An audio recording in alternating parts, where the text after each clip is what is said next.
Everyone, welcome to our YouTube channel Target with Mukesh.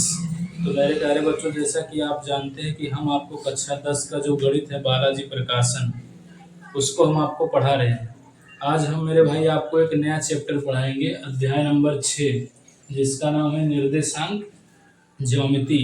ये exam के point से बहुत ही इम्पोर्टेंट चैप्टर है। यहाँ से आपको बहुत सारे सवाल जो है अधिकतर 1 नंबर का और 4 नंबर का या 8 नंबर का आपको मिलता है। तो मेरे भाई इसको जो है ध्यान से आप पढ़िएगा। देखिए, इस अभ्यास को शुरू करने से पहले, इसके जो है 6.1 की शुरुआत करने से पहले हम आपको कुछ बेसिक जानकारी बताते हैं, जो आपको जो है सवाल लगाने में आपकी काफ़ी जो है मदद करेगा। चलिए देखिए, समझते हैं।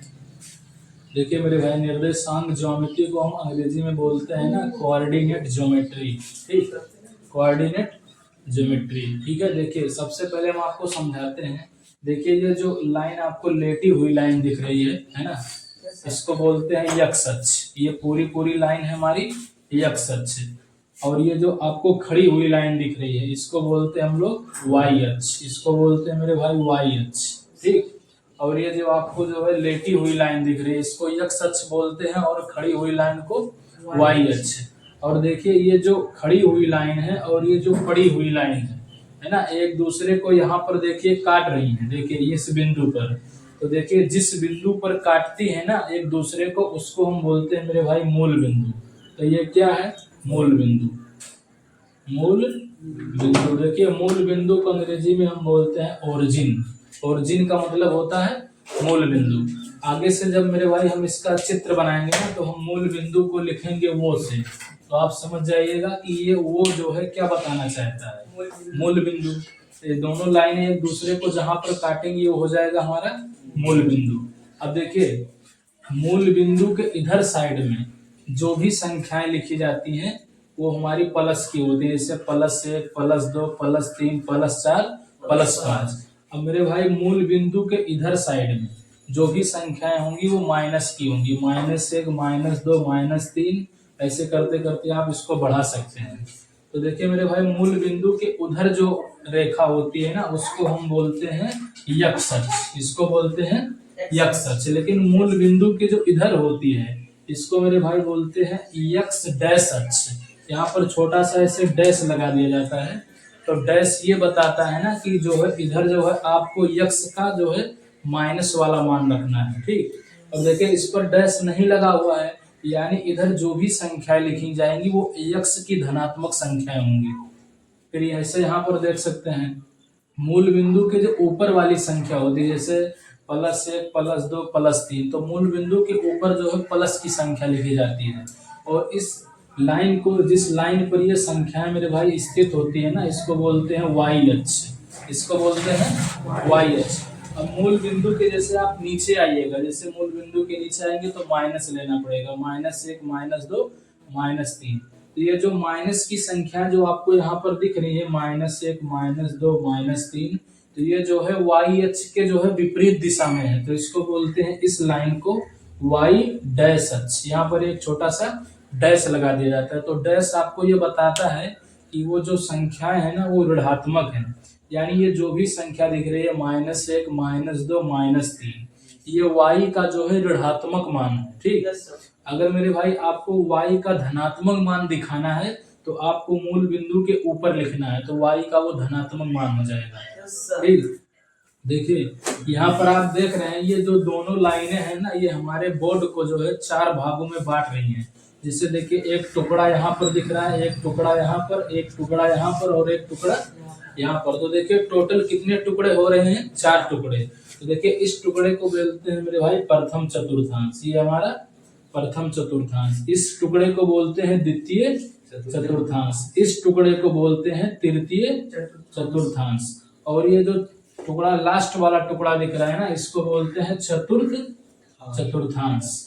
तो मेरे भाई यहाँ पर आपने समझ लिया होगा कि जो है, अगर आपसे पूछा जाएगा चतुर्थांश कितने प्रकार के होते हैं, तो आप बताइएगा 4 प्रकार के। पहला चतुर्थांश, दूसरा चतुर्थांश, और ये है तीसरा चतुर्थांश, और ये है चौथा चतुर्थांश। ठीक है, देखिए आगे समझते हैं। देखिए मेरे भाई, किसी भी बिंदु है, जैसे अगर मान लीजिए कोई पॉइंट है, ऐसे हमारा तो उसका एक अपना निर्देशांक होता है। तो देखिए निर्देशांक क्या होता है, तो देखिए x कामा y टाइप की अगर कोई भी संख्या लिख दी जाए तो वो समझिए क्या है, निर्देशांक है। और मेरे भाई निर्देशांक दो प्रकार का होता है ना। जैसे अगर इस बोर्ड पर जो है हमको कोई बिंदु दिखाना है कि वो बिंदु कहाँ पर है, तो हम दो संख्याएं इस्तेमाल करते हैं, x कामा y। इसी x कामा y को मेरे भाई निर्देशांक बोलते हैं। जो निर्देशांक होता है वो किसी बिंदु का जो है लोकेशन बताता है कि आखिर में है कहाँ। ठीक, तो देखिए निर्देशांक मेरे भाई दो प्रकार का होता है, एक होता है हमारा x निर्देशांक और एक होता है हमारा y निर्देशांक। x निर्देशांक को मेरे भाई कभी कभी भुज बोल दिया जाता है और y निर्देशांक को कोटि बोला जाता है। ज्यादातर आपको यही देखने को मिलेगा, भुज और कोटि। तो अगर आपसे भुज पूछा जाए तो आप समझ जाइएगा कि हमको x निर्देशांक बताना है। अगर आपसे कोटि पूछा जाए तो आप समझिए कि आपसे y निर्देशांक पूछ रहा है, यानी y का मान। ठीक, अब देखिए मेरे भाई कैसे आपको पता चलेगा कि जैसे अगर हमने कोई पॉइंट लिख दिया 3,4 और अगर आपसे पूछा गया कि इसमें x का कौन सा मान है, तो देखिए x का मान हो जाएगा 3 और y का मान हो जाएगा 4। तो देखिए हमारे जो है वैज्ञानिकों ने ये फिक्स कर दिया है कि जो पहले पहले लिखा जाएगा वो x होगा, है ना, और जो बाद में लिखा जाएगा वो y का मान होगा, है ना। एकदम साफ दिख रहा है ना आपको बोर्ड पर, है ना। देखिए तो x का मान हो जाएगा 3 और y का मान हो जाएगा 4। अगर यानी कि अगर आपसे इसमें पूछा जाए कि भुज क्या है, तो भुज है 3 और कोटि है 4। मान लीजिए कि कल के दिन आपसे पूछ लिया गया 8,10 में आप भुज बताइए, तो आपको बताना है कि भुज इसका 8 है और कोटि इसका 10 है। तो क्या आपने भुज और कोटि निकालना सीख लिया होगा आप, है ना। देखिए जैसे मेरे भाई हम आपको समझाने के लिए यहाँ पर कुछ एग्जाम्पल लिए हुए हैं ताकि आपको भुज और कोटि का पता चले। जैसे आपको अगर इसमें 3,4 में भुज बताना है तो भुज का मतलब होता है x का मान और कोटि का मतलब होता है y का मान। तो देखिए इसका भुज कितना हो जाएगा 3 और इसका कोटि हो जाएगा 4। अगर आपसे कोटि पूछे तो आप समझ जाइएगा कि आपसे y का मान पूछा जा रहा है।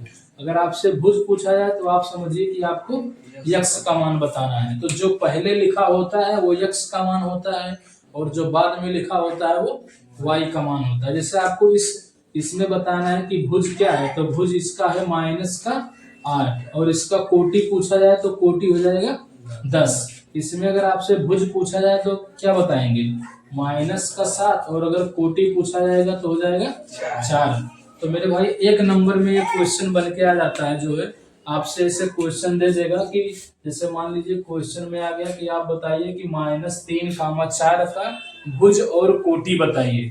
तो आपको बताना है कि इसका भुज -3 होगा और कोटि इसका 4 होगा।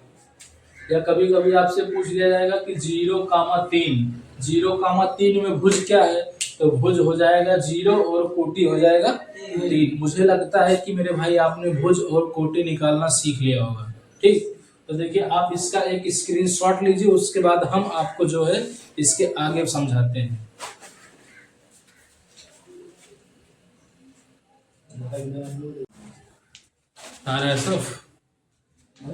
चलिए मेरे भाई देखते हैं, थोड़ा हम आगे आपको समझाते हैं। देखिए अब आपको समझाते हैं कि भुज और कोटि का चिन्ह, ये जो है काफी इम्पोर्टेंट है मेरे भाई। ठीक, आप इसको थोड़ा ध्यान से समझिएगा।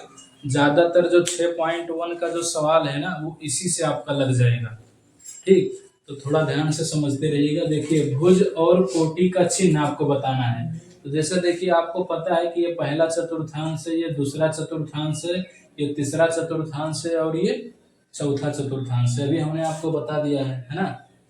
देखिए ये चीज हमने आपको बता दिया। देखिए जैसे यहाँ पर जो है अगर आपको याद नहीं करना है कि पहले चतुर्थांश में भुज और कोटि का चिन्ह क्या होता है, तो आप इसको ऐसे बना सकते हैं। देखिए अगर इस कोठे का अगर आप नाम रखना चाहें मेरे भाई, तो देखिए पहले हम लिख सकते हैं, सबसे पहले आप जानते हैं कि आपको x लिखना होता है, बाद में y। तो यानी कि इस कोठे में क्या होगा, x, y। अगर इस कोठे का अगर आप नाम रखना चाहें तो पहले हम लिखेंगे x, चूंकि इस पर डैश लगा हुआ है तो लिखेंगे x डैश, y।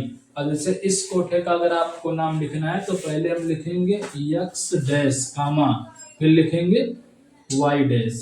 जैसे अगर आप इस चौथे कोठे का नाम लिखना चाहते हैं तो सबसे पहले आपको लिखना है x और बाद में लिखना है y। तो चूंकि इस पर डैश लगा हुआ है ना तो इस पर डैश लगा देंगे।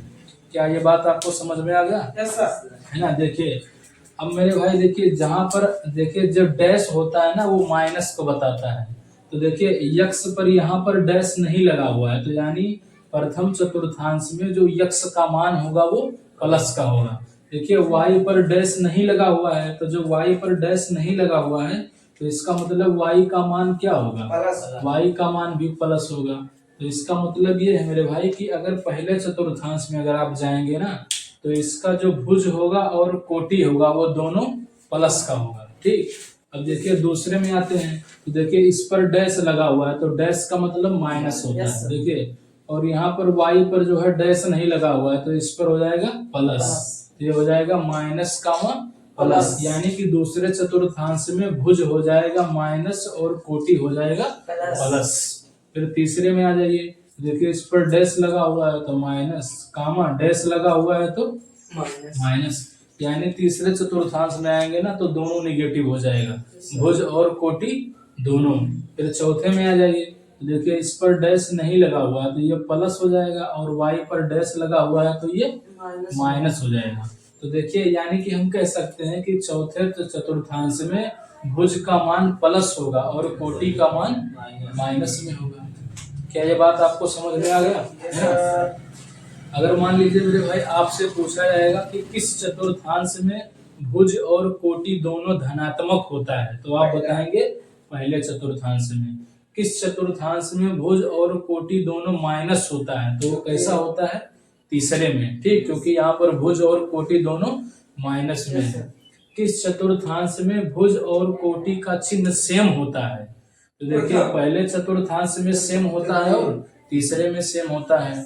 किस चतुर्थांश में भुज और कोटि का चिन्ह जो है अलग अलग होता है तो देखिए दूसरे में होता है और चौथे में होता है। ये सारे क्वेश्चन बन सकते हैं एग्जाम से। ठीक, जैसे अगर आपसे जो है पूछ लिया जाएगा, जैसे एक पॉइंट दे दिया जाएगा, लिखा होगा कि -3 कामा -4 और आपसे ये पूछना चाहेगा कि ये किस चतुर्थांश में है ना। तो देखिए इसका चिन्ह जो है, देखिए भुज माइनस है और कोटि भी इसका माइनस है, यानी माइनस माइनस। तो माइनस माइनस आपको कहाँ पर दिख रहा है?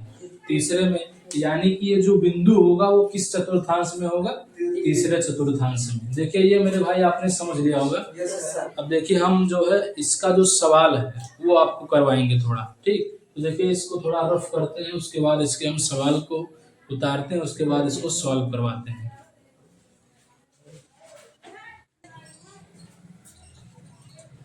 चलिए मेरे भाई हम जो है 6.1 अभ्यास 6.1 का जो पहला सवाल है उसको हम सॉल्व करवाते हैं। देखिए पहले सवाल में मेरे भाई टोटल 8 क्वेश्चन है, 1 2 3 4 है ना, 5 6 7 और ये है 8, टोटल 8 क्वेश्चन है। देखिए आपसे पूछा क्या गया है, देखिए आपसे पूछना चाहता है कि वह चतुर्थांश ज्ञात कीजिए जिसमें निम्न बिंदु स्थित है। निम्न का मतलब ये सारे बिंदु स्थित हैं। देखिए आपको बताना क्या है मेरे भाई, आपको ये बताना है कि ये जो 8 के 8 बिंदु हैं वो किस चतुर्थांश में मौजूद है। ठीक, यानी कि अगर हम इसको संख्या रेखा पर दिखाएं हैं तो आप देखिए कि किस कोठे में आएगा, पहले में, दूसरे में, तीसरे में या चौथे में। तो देखिए मेरे भाई ध्यान से देखते रहिएगा। देखिए इसमें जो भुज का चिन्ह है ना वो माइनस का है और कोटि का जो चिन्ह है वो क्या है? माइनस का है। और देखिए मेरे भाई माइनस और माइनस कहाँ आएगा? तीसरे में। तो यानी ये जो -1 कामा -4 है ना वो किस चतुर्थांश में होगा? तीसरे में। तो यहाँ पर हम लिख देंगे कि ये तीसरे चतुर्थांश में। क्या ये आपको रेड कलर दिख रहा है? देखिए अगर आपको नहीं दिख रहा होगा तो हम दूसरा कलर यूज कर देते हैं। देखिए फिर आइए इसका दूसरा सवाल देखते हैं। देखिए यहाँ पर लिखा हुआ है 4 कामा 1। देखिए आप जानते हैं कि 4 के आगे अगर कुछ नहीं है ना तो प्लस छुपा है, तो यह है प्लस, और 1 के आगे कुछ नहीं है तब भी ये प्लस छुपा है। और देखिए मेरे भाई प्लस प्लस प्लस कामा प्लस किस चतुर्थांश में है? पहले। यानी कि इस बिंदु को अगर हम दिखाएं तो किस चतुर्थांश में दिखाएंगे? पहले चतुर्थांश में। क्या ये सवाल आपको समझ में आ रहा है? फिर आगे देखिए तीसरा क्वेश्चन देखते हैं। देखिए यहाँ पर जो है प्लस का 3 है ना, और ये माइनस का 2 है। तो देखिए ये प्लस है और माइनस है, तो देखिए प्लस और माइनस कहाँ होता है? प्लस माइनस किसमें होगा? चौथे में। तो यानी ये जो 3 कामा माइनस 2 है ना, ये किस चतुर्थांश में होगा? चौथे में। तो यहाँ पर हम लिख देंगे मेरे भाई कि ये चौथे चतुर्थांश में है। ठीक, या चाहे तो आप इसको हिंदी में लिख सकते हैं चतुर्थ चतुर्थांश, तो कोई दिक्कत नहीं है। आगे देखते हैं। देखिए इसका भुज है मेरे भाई माइनस, और देखिए कोटि 1 है, तो कोटि 1 के आगे कुछ नहीं, तो जानते हैं आप प्लस छुपा है। और देखिए माइनस प्लस आपको कहाँ दिख रहा है? द्वितीय में। तो यानी कि ये किस चतुर्थांश में हो जाएगा? द्वितीय चतुर्थांश में। तो आपको बता देना है इसे द्वितीय। ठीक, फिर आगे देखिए लिखा है 7 कामा 2। तो देखिए ना 7 के आगे कुछ है ना 2 के आगे कुछ है, तो 7 के आगे आप जानते हैं प्लस छुपा है, और 2 के आगे भी प्लस छुपा है। और देखिए दोनों का दोनों प्लस है, तो दोनों का दोनों प्लस किसमें होता है? पहले चतुर्थांश में। तो ये किस चतुर्थांश से हो जाएगा? पहले चतुर्थांश से। आइए देखिए क्वेश्चन नंबर मेरे भाई 6वां है ना। देखिए ये माइनस का है, इसका भुज भी माइनस है और कोटि भी माइनस है। तो देखिए मेरे भाई भुज और कोटि दोनों माइनस कहाँ होता है? तीसरे में। तो यानी कि ये जो पॉइंट आपको दिख रहा है -3 कामा 2, ये किस चतुर्थांश से संबंध इसका होगा? तीसरा चतुर्थांश से, है ना। आगे देखिए मेरे भाई क्वेश्चन नंबर 7 है ना। देखिए कुछ है नहीं, आप इसको देखते रहिए और इसको लिखते रहिए। अगर ये मेरे भाई आपने याद कर लिया है ना, तो आप समझिए कि आप बहुत सारे सवाल को सॉल्व कर सकते हैं। ठीक, देखिए ये लिखा हुआ है -6 और ये है +4। चूंकि माइनस है और 4 के आगे कुछ नहीं है, तो प्लस छुपा है ना। आपको पता है कि अगर जैसे 4 लिखा है, अगर इसके आगे कुछ भी चिन्ह नहीं है तो प्लस छुपा होता है। तो यहाँ पर देखिए +4, देखिए माइनस प्लस किस चतुर्थांश की बात होगी? दूसरे की। तो यानी ये पॉइंट किस चतुर्थांश में हो जाएगा? दूसरे चतुर्थांश में। आइए मेरे भाई क्वेश्चन नंबर 8 देखते हैं। देखिए क्वेश्चन नंबर 8 का क्या कहना है? देखिए इस 2 के आगे क्या है?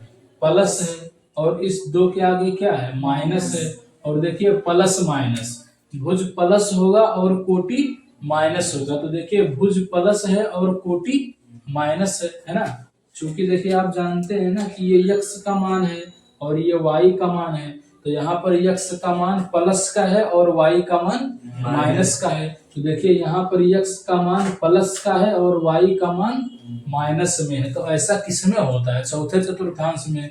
तो यानी इस बिंदु को अगर हम दिखाएंगे भी तो किस चतुर्थांश में दिखाएंगे? चौथे चतुर्थांश में। देखिए ये पॉइंट जो है हमारा किस चतुर्थांश में आ जाएगा? चौथे चतुर्थांश में। देखिए मेरे भाई इस तरीके से जो है हमने आपको 6.1 का जो पहला सवाल है ना, 8 सवाल, इसको हमने सॉल्व करवा दिया। ठीक, आप मेरे भाई इसका स्क्रीनशॉट लीजिए, उसके बाद हम आपको आगे जो है इसका क्वेश्चन नंबर 2 आपको सॉल्व करवाते हैं। अगर आपको कोई डाउट होता रहता है मेरे भाई, है ना, तो आप जो है हमसे कमेंट करके पूछ सकते हैं, हम आपको जवाब देने के लिए हमेशा तैयार रहेंगे। ठीक, चलिए मेरे भाई अब हम जो है ना आपको क्वेश्चन नंबर 2 समझाते हैं। देखिए क्वेश्चन नंबर 2 हमने यहाँ पर मेरे भाई लिख दिया हुआ है कि निम्न में से कौन सा जो बिंदु है वो x अक्ष पर स्थित है। देखिए आप जानते हैं मेरे भाई कि ये जो है y अक्ष है और इसको बोलते हैं x अक्ष, और ये जो है एक दूसरे को जहाँ पर काटती है ना उसको हम बोलते हैं मूल बिंदु, और मूल बिंदु को मेरे भाई हम लिखते हैं O से। ठीक, और मूल बिंदु का निर्देशांक होता है ना मेरे भाई 0,0। ये बात आपको ध्यान रखना है। अगर कभी एग्जाम में आपसे पूछ लिया गया कि मूल बिंदु का निर्देशांक बताइए, तो 0,0 होता है। मूल बिंदु का जो भुज होता है और कोटि होता है वो दोनों का दोनों 0 होता है। ये बात आप ध्यान रखिएगा मेरे भाई। ठीक, देखिए ध्यान में आपको रखना है कि जो मूल बिंदु है हमारा, मूल बिंदु का जो निर्देशांक होता है, मूल बिंदु का निर्देशांक 0,0 होता है। ये बात आपको ध्यान में रखना है। इसमें मेरे भाई जो भुज होगा ना, भुज भी 0 होगा और कोटि भी 0 होगा। आप जानते हैं कि भुज का मतलब यक्स का मान, ठीक, यक्स का मान 0 होगा और वाई का मान 0 होगा। तो ये बात मेरे भाई आप याद रखिएगा कि मूल बिंदु का जो निर्देशांक होता है वो 0, होता है, यानी इसका भुज भी 0 होता है और इसका कोटि भी 0 होता है, ठीक। देखिए, अगर मान लीजिए कि अगर ये जो है पूछ रहा है यक्स अक्ष, यक्स अक्ष का मतलब हमको मेरे भाई पूरे पर देखना है, यक्स यक्स डैश, यक्स अक्ष से लेकर यक्स डैश अक्ष तक, इस पूरे अक्ष को मेरे भाई यक्स अक्ष बोलते हैं। तो देखिए दूसरी बात ये है ना कि अगर आपसे पूछा जाए यक्स अक्ष, तो यक्स अक्ष का मतलब ये होता है कि इस पूरे अक्ष की बात कर रहे हैं हम, यानी किस रेखा की। तो देखिए यक्स वो यक्स, यानी कि अगर आपसे पूछा जाए यक्स अक्ष, तो आप समझिए कि आपसे बात किया जा रहा है यक्स वो यक्स डैश रेखा, है ना। ये जो रेखा होती है मेरे भाई इसको बोलते हैं यक्स अक्ष, जो इधर होती है उसको बोलते हैं यक्स अक्ष की धनात्मक दिशा, और जो यक्स अक्ष जो इधर होती है मूल बिंदु के उसको बोलते हैं यक्स अक्ष की ऋणात्मक दिशा, ठीक। लेकिन अगर आपसे बात किया जाए यक्स अक्ष, तो यक्स अक्ष का मतलब ये होता है कि उसमें यक्स अक्ष की प्लस वाली दिशा और यक्स अक्ष की माइनस वाली दिशा दोनों शामिल हो जाती है, ठीक। ध्यान रखिएगा इस बात को। देखिए और एक दूसरी बात है कि अगर मान लीजिए मेरे भाई कोई अगर बिंदु है, जैसे अगर मान लीजिए कि कोई बिंदु है, ये हमारा P है। अब देखिए ये किस अक्ष पर स्थित है, तो मेरे भाई ये y अक्ष पर स्थित है। तो देखिए अगर ये y अक्ष पर स्थित है तो देखिए हम हमेशा मूल बिंदु से चलते हैं। तो देखिए अगर मूल बिंदु से हम P की ओर जाएंगे तो देखिए हम ऐसे ऐसे जाएंगे, ऐसे ऐसे ऐसे ऐसे। तो देखिए हमको जो है ना यक्स अक्ष पर चलने की जरूरत नहीं है। देखिए यक्स अक्ष पर हमको चलने की जरूरत नहीं है, तो इसीलिए जो इसका यक्स का मान होगा वो 0 होगा। और देखिए y पर हमें चलेंगे, क्योंकि हम y पर हमने कुछ दूरी चल दी है, तो इसको इस दूरी को मेरे भाई मान लेते हैं y की, यहाँ से यहाँ तक की दूरी है y। तो इस बिंदु P का जो निर्देशांक हो जाएगा ये हो जाएगा 0, y, है ना। यहाँ से एक बात आपको समझने को ये मिला है मेरे भाई कि अगर कोई भी बिंदु है ना, अगर वो y अक्ष पर है तो उसका जो यक्स का मान होगा वो 0 होगा, ठीक। यानी उसका भुज क्या होगा, 0 होगा। ऐसे अगर मान लीजिए कि हम y अक्ष की जो है धनात्मक दिशा की तरफ गए हैं, तो हो सकता है कि हम y अक्ष की ऋणात्मक दिशा को भी पा सकते हैं। तो जैसे मान लीजिए कि ये जो बिंदु P है ना इस समय y अक्ष की धनात्मक दिशा पर है, तो अगर मान लीजिए कि ये जो है y अक्ष की ऋणात्मक दिशा पर आ जाए तो आप यहाँ पर कैसे पहुंचेंगे। तो मेरे भाई आपको हमेशा ना मूल बिंदु से चलना होता है। तो देखिए अगर हमको यहाँ पर पहुंचना है ना तो हम ऐसे ऐसे आएंगे, मूल बिंदु से ऐसे ऐसे ऐसे ऐसे करते करते P पर हम पहुंच जाएंगे। यानी कि हमको P पर पहुंचने के लिए ना तो इधर चलना पड़ेगा और ना ही इधर चलना पड़ेगा, हम सीधे ऐसे उठेंगे तो चले आएंगे यहाँ पर, है ना। देखिए मेरे भाई इस तरीके से हम कर सकते हैं इसको, ठीक।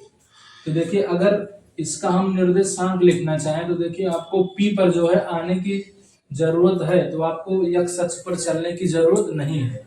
यानी इसके लिए जो यक्स का मान होगा वो 0 होगा, लेकिन मेरे भाई जो y का मान होगा ना वो जरूर कुछ होगा। तो देखिए चूंकि हम नीचे की साइड में चल रहे हैं ना तो y का मान माइनस का लिया जाएगा, तो इसका निर्देशांक हो जाएगा 0, माइनस का y। तो मेरे भाई ध्यान देने वाली बातें ये है ना कि जब आप y अक्ष पर स्थित हो, y अक्ष के चाहे आप धनात्मक दिशा पर हो या y अक्ष के ऋणात्मक दिशा पर हो, कोई भी बिंदु हो अगर y अक्ष की या तो वो धनात्मक दिशा में स्थित होनी चाहिए या y अक्ष की ऋणात्मक दिशा पर स्थित होनी चाहिए, तो उसका जो भुज होगा वो हमेशा 0 होगा। तो देखिए मेरे भाई इस बात को आप नोट रखिएगा, है ना। नोट आपको क्या रखना है कि अगर मान लीजिए कि यदि कोई बिंदु है ना, यदि कोई बिंदु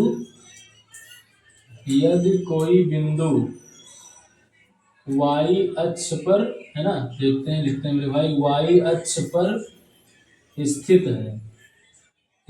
है तो उसका क्या 0 होगा, यक्स का मान 0 होगा। और जो यक्स का मान होता है उसको मेरे भाई भुज बोलते हैं। तो अगर कोई बिंदु अगर y अक्ष पर स्थित है तो उसका जो भुज होगा वो क्या होगा, 0 होगा। ये बात आपको ध्यान रखना है। है ना, उसका भुज होगा मेरे भाई 0।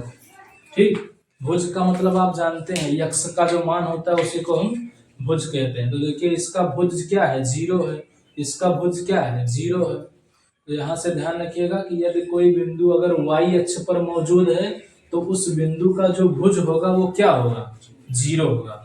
ये हमारी पहली बात है। अब देखिए मेरे भाई, जरूरी नहीं है कि बिंदु y अक्ष पर ही हो। अगर मान लीजिए कि यही जो बिंदु P है ना, अगर मान लीजिए कि यहाँ पर आ गया x अक्ष पर, देखिए कहाँ पर आ गया, x अक्ष पर, यह है बिंदु P। अब जैसे मान लीजिए कि यहाँ आपको पहुंचना है, तो आप देखिए आपको हमेशा कहाँ से चलना है, मूल बिंदु से।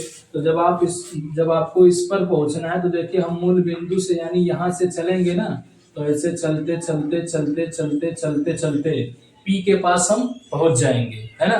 तो देखिए हमने यहाँ से यहाँ तक की कुछ दूरियां तय की है, तो इस दूरी को हम मेरे भाई बोलते हैं यक्स। कि मान लीजिए कि हमने P तक पहुंचने में यक्स दूरी तय की है, ठीक। तो देखिए ये जो है P हो जाएगा, है ना। इसका जो यक्स का मान होगा वो जो है कुछ होगा, यानी कि यक्स होगा। अब चूंकि देखिए P पर अगर हम पहुंचना चाहते हैं तो देखिए हमको Y पर चलने की जरूरत नहीं है, यानी Y का मान क्या हो जाएगा, 0 हो जाएगा, है ना। तो यानी यक्स का मान 0। यानी मेरे भाई अगर कोई भी बिंदु यक्स अक्ष पर है तो उसका जो निर्देशांक होगा वो यक्स कामा 0 के टाइप का होगा। यानी कि उसका जो कोटि होगा, कोटि मतलब y का मान, वो क्या होगा, 0 होगा। जैसे अगर आप y, जैसे देखिए यक्स अक्ष की आप धनात्मक दिशा में आए हैं, वैसे मेरे भाई यक्स अक्ष की आप जो है ऋणात्मक दिशा में भी आ सकते हैं, इससे इस तरीके से। तो इसका निर्देशांक हो जाएगा -x, 0, है ना। जैसे इधर से अगर आपको चलना है तो ऐसे ऐसे हम चलते चलते चलते चलते यहाँ पर पहुंच सकते हैं। तो ये दूरियां मेरे भाई -x हो जाएंगी, ठीक, क्योंकि आप माइनस की दिशा में जा रहे हैं। तो दूसरा बात ये है मेरे भाई, दूसरा बात आपको ये ध्यान रखना है कि अगर यदि कोई बिंदु अगर x अक्ष पर है तो उसका जो y का मान होगा यानी कोटि क्या होगा, 0 होगा, ठीक। यहाँ पर ये ध्यान देना है। तो देखिए यहाँ पर हम लिख देते हैं कि यदि कोई बिंदु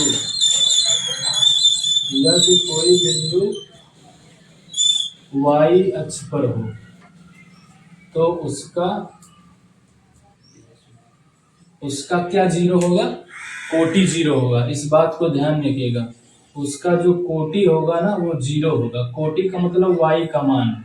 अब यहाँ तक मेरे भाई अगर आपने समझ लिया है ना ध्यान से, तो आइए हम आपको सवाल करवाते हैं। एक बात मन में ध्यान में रखिएगा इसको कि अगर x पर है तो y 0 होगा, अगर y पर है तो x 0 होगा। देखिए यहाँ पर यह सवाल आपसे पूछना चाहता है कि इनमें से कौन सा बिंदु ऐसा है जो x अक्ष पर मौजूद है। तो देखिए अगर कोई भी बिंदु x अक्ष पर है तो ध्यान दीजिएगा, देखिए यहाँ पर हमने लिख दिया ना, ये है x अक्ष। देखिए यदि कोई बिंदु मेरे भाई x अक्ष पर है तो उसका कोटि क्या होगा, 0 होगा, है ना। कोटि क्या होता है आप जानते हैं कि ये भुज है तो ये कोटि है। जैसे इसको हम भुज बोलते हैं तो इसको क्या बोलते हैं, कोटि। इसको भुज बोलते हैं तो इसको हम बोलते हैं कोटि।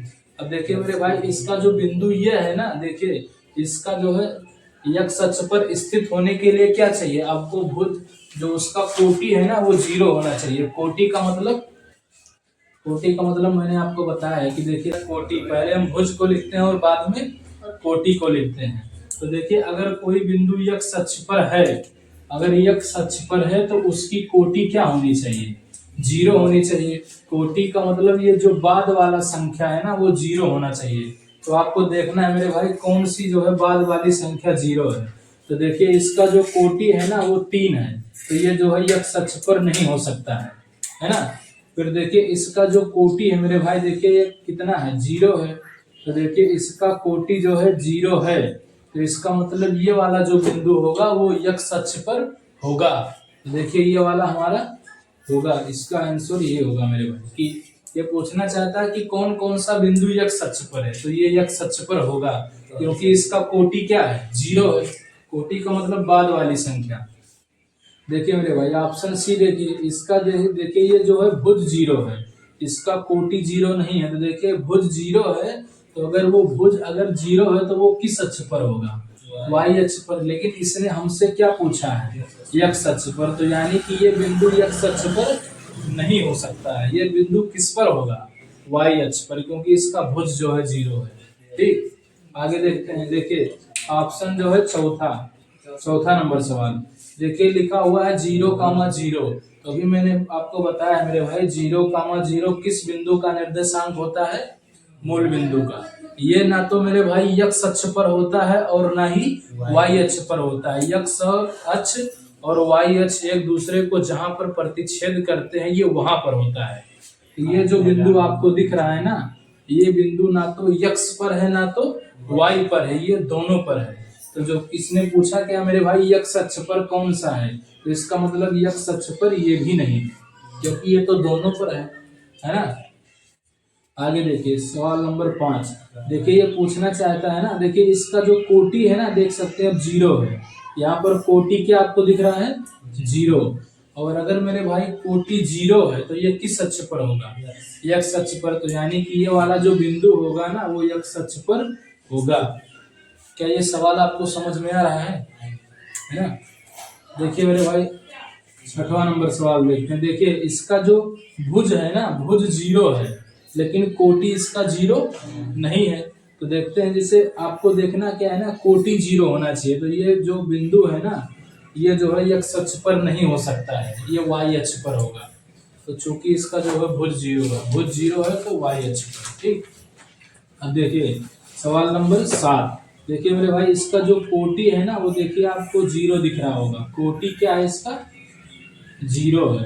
तो अगर कोटि 0 है तो यानी ये किस अक्ष पर स्थित है? x अक्ष पर। तो यानी ये वाला जो बिंदु होगा मेरे भाई ये x अक्ष पर होगा। आइए मेरे भाई सवाल नंबर 8 देखते हैं। देखिए सवाल नंबर 8 लिखा हुआ है h 0, -7। अब मेरे भाई आप बताएं क्या ये जो है x अक्ष पर होगा? बताएं क्या ये x अक्ष पर होगा? कमेंट बॉक्स में आप बताएं मेरे भाई कि x अक्ष पर होगा या नहीं होगा। तो देखिए ये x अक्ष पर नहीं होगा, क्योंकि देखिए इसका जो भुज है मेरे भाई वो 0 है, और जबकि कोटि कितना है इसका? 7 है। देखिए अगर इसका भुज 0 है तो भुज 0 है तो ये किस अक्ष पर होगा?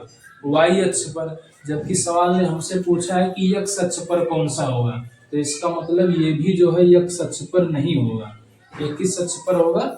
y अक्ष पर, क्योंकि इसका जो है कोटि -7 है, और अगर इसका कोटि 0 होता तब हम कहते हैं x अक्ष पर है ना। तो मुझे लगता है मेरे भाई आपने ये सवाल बहुत ही अच्छी तरीके से समझ लिया होगा। अब हम जो है इसका उत्तर लिख देते हैं। तो देखिए कौन कौन सा बिंदु होगा? तो देखिए बिंदु जो है B होगा, यानी कि जो है 2,0, और उसके बाद में कौन सा होगा? ये दूसरा वाला बिंदु है, और उसके बाद में मेरे भाई ये होगा पांचवा वाला है E -1,0, और फिर ये हमारा 7वां सवाल है ना, 7वां ये है जी 6,0। ये मेरे भाई उत्तर हो जाएगा। तो केवल जो है 3 बिंदु मेरे भाई ऐसे हैं ना जो x अक्ष पर मौजूद है। तो देखिए ये जो है आंसर अभी आपके बुक में आ रहा होगा, आप इसको देख सकते हैं मेरे भाई। ठीक, आप इसका एक स्क्रीनशॉट लीजिए, उसके बाद हम जो है ना आपको इसका अगला सवाल बताते हैं मेरे भाई। ठीक, आज पढ़ाई चला गई। चलिए मेरे भाई आपको हम जो है क्वेश्चन नंबर 3 सॉल्व करवाते हैं। तो देखिए लिखा हुआ है निम्न प्रत्येक बिंदु को अक्षों पर निरूपित कीजिए। ये जो बिंदु आपको दिख रहा है ना मेरे भाई, इन सभी को अक्षों पर दिखाना है। अक्षों का मतलब x अक्ष पर और y अक्ष पर। अब या तो बिंदु x अक्ष की धनात्मक दिशा में होगा, या तो ये बिंदु x अक्ष की ऋणात्मक दिशा में होगा। ये या तो बिंदु y अक्ष की धनात्मक दिशा में होगा या तो ऋणात्मक दिशा में। और मेरे भाई आपको ये भी बताना है ना कि ये बिंदु किस चतुर्थांश में है ना, ये भी आपको पता लगाना है कि ये जो बिंदु है ना वो किस चतुर्थांश में मौजूद है। तो जैसा कि आपको पता है ना कि ये पहला चतुर्थांश है, इसको मेरे भाई बोलते हैं दूसरा चतुर्थांश, इसको बोलते हैं हम लोग तीसरा चतुर्थांश, और इसको बोलते हैं हम लोग चौथा चतुर्थांश, है ना। ये बात आपको मालूम है। अब देखिए मेरे भाई सबसे पहले आपको ये पता लगाना है कि इसमें कौन कौन सा अक्षों पर निरूपित है। तो मेरे भाई आपको ये पता है ना कि देखिए सबसे पहले हम लिखते हैं x का मान और बाद में लिखते हैं y का मान। सबसे पहले हम लिखते हैं x का मान और बाद में लिखते हैं y का मान। सबसे पहले हम लिखते हैं x का मान और बाद में लिखते हैं y का मान। ऐसे ऐसे करते करते x का मान y का मान, x का मान और ये है y का मान, ये है x का मान और ये है y का मान। सबसे पहले मेरे भाई आपको यही करना है, ठीक। देखिए यहाँ पर आप देख सकते हैं मेरे भाई जो x का मान है ना, देखिए x का मान कितना है, -2।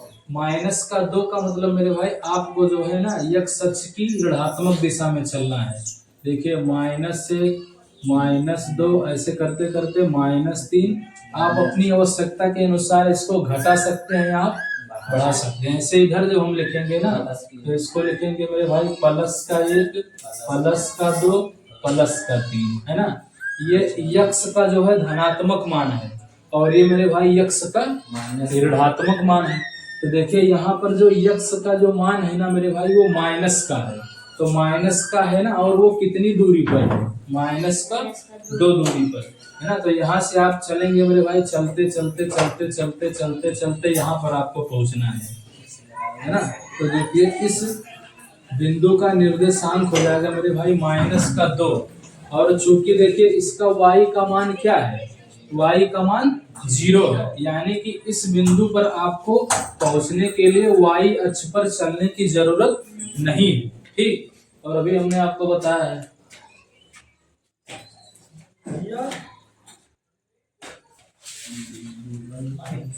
चलिए मेरे भाई देखते हैं ना। देखिए पहला क्वेश्चन आपने समझ लिया होगा अच्छे से, है ना। देखिए इसका y का मान 0 है, यानी इसका कोटि क्या है, 0 है। और अभी हमने आपको बताया मेरे भाई अगर कोटि 0 होता है ना तो वो x अक्ष पर होता है।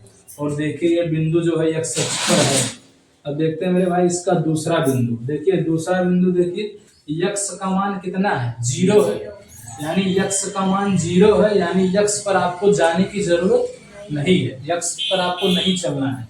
और देखिए इसका y का मान क्या है, 5 है, और वो भी जो y का मान है मेरे भाई 5 है ना, और देखिए ये प्लस में है, यानी आपको जो है y अक्ष के प्लस वाले दिशा में चलना है।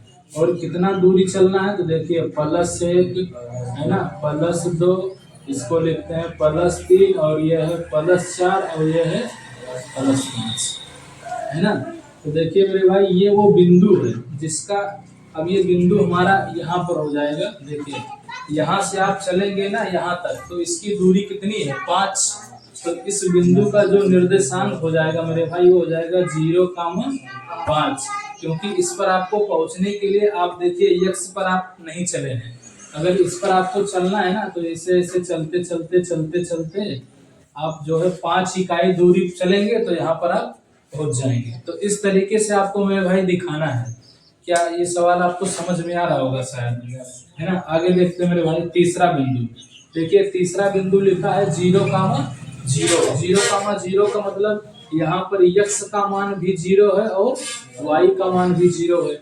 और मेरे भाई ऐसा कहाँ होता है, तो ऐसा होता है मूल बिंदु पर, है ना। तो देखिए यहाँ पर जो है x का मान भी 0 है और y का मान भी 0 है, तो ये तो पहले से ही लिखा हुआ है ना। ये सवाल हो गया।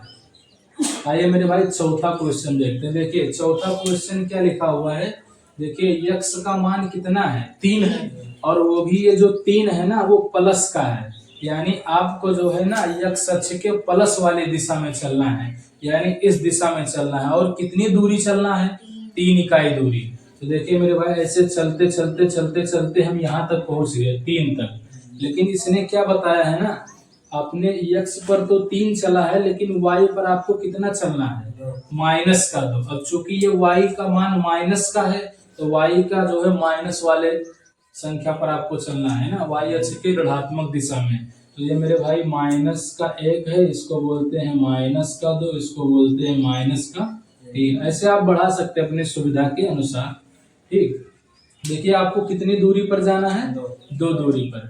तो यानी कि हम यहाँ से चलेंगे मेरे भाई, ऐसे चलते चलते चलते चलते हम कहाँ पहुंच जाएंगे, 2 पर। अब देखिए एक बिंदु यहाँ पर मिला है और एक बिंदु यहाँ पर मिला है। अब मेरे भाई करना क्या है ना, यहाँ से आपको एक ऐसी रेखा खींच देनी है। देखिए ये प्लस का 3 है। देखिए एक ऐसी रेखा आप खींच दीजिए ऐसे करते करते, है ना, इसके लंबवत। और फिर जो है ध्यान रखना है आपको 2 तक ही खींचना है। उसके बाद इस रेखा को मेरे भाई ऐसे करते करते करते करते करते करते इसको ऐसे मिला दीजिए। अब देखिए ये रेखा और ये रेखा एक दूसरे को यहाँ पर काट रही हैं। तो मेरे भाई जहां पर काट रही है ना वही 3 कामा माइनस का 2 है। देखिए यहाँ पर काट रही है तो यही हो जाएगा 3 कामा माइनस का 2, है ना। ये सवाल आपको समझ में आ गया होगा, है ना। आगे देखते हैं मेरे भाई। देखिए 5वां सवाल लिखा हुआ है -5 कामा -1, यानी देखिए -5 कामा -1, है ना। देखिए x का मान कितना है, -5 है। -5 का मतलब मेरे भाई आपको इधर साइड में चलना है। तो देखिए ये -3 है और ये -4 है ना। देखिए थोड़ा इसको मेरे भाई छोटा छोटा करके लिख देते हैं। देखिए ये -3 और ये हो जाएगा -4, ये भी हो जाएगा -5। आप अपनी सुविधा के अनुसार बढ़ा घटा सकते हैं, इससे कोई दिक्कत नहीं है मेरे भाई। देखिए x का मान -5 है, यानी कि आपको जो इधर से चलना है, कितनी दूरी पर चलना है, 5। तो देखिए यहाँ तक हमने चल दिया है। फिर आपको देखिए y का मान आपका क्या है, -1, यानी y अक्ष की ऋणात्मक दिशा में आपको -1 इकाई दूरी चलनी है। तो देखिए मेरे भाई ऐसे चलते चलते चलते चलते हम कहाँ पहुंच गए, 1 पर, है ना। तो यहाँ से जो है आपको ऐसे उठा देना है, ऐसे करते करते देखिए ये -5 है मेरे भाई, ध्यान रखिएगा। ऐसे करते करते आपको -1 तक जो है नीचे दौड़ना है, फिर -5 तक इधर दौड़ना है, ठीक। तो देखिए नीचे हमने दौड़ दिया कितना, -1, और इधर दौड़ेंगे -5। तो ऐसे करते करते मिला दीजिए इसको, ऐसे ऐसे ऐसे ऐसे। तो मेरे भाई ऐसे मिला देते हैं। देखिए ये -1 हम इधर भी लिख सकते हैं, इससे कोई दिक्कत नहीं। देखिए ये जो है दोनों रेखाएं एक दूसरे को यहाँ पर काट रही हैं। तो जहां पर काट रही है मेरे भाई वही है -5 कामा -1। ये बात आपको समझ में आ गया होगा, है ना, कि यानी x पर आपको 5 दौड़ना है और y पर आपको 1 दौड़ना है। तो देखिए x पर हमने 5 दौड़ दिया और y पर हमने 1 दौड़ दिया, और दूसरे को जहां पर काट रहे हैं एक दूसरे को वही एक बिंदु है। अब देखिए इसका लास्ट सवाल है मेरे भाई 0 कामा -3/2। तो देखिए x का मान क्या है, 0 है। तो x का मान 0 है मेरे भाई, इसका मतलब आपको y पर जो है चलना है ना। y पर कितना चलना है, -3/2। अब देखिए 3/2 का मतलब क्या होता है, 3/2 का मतलब मेरे भाई 1.5 होता है। अब देखिए 1.5 को कैसे लिखेंगे, है ना।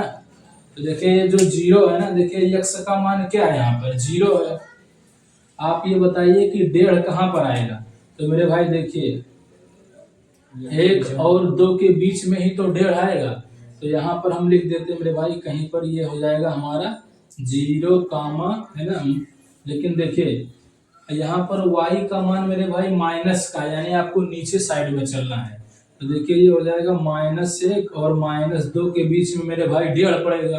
तो यहीं पर हम कहीं पर लिख देते हैं, ये है 0 कामा -3/2। ये हो जाएगा 0 कामा -3/2, है ना। क्योंकि इसने बोल दिया मेरे भाई कि इस बिंदु तक पहुंचने के लिए आपको x पर नहीं जाना है। तो देखिए हम x पर नहीं जाएंगे, ऐसे दौड़ते आएंगे, बस यहाँ पर पहुंच जाएंगे, है ना।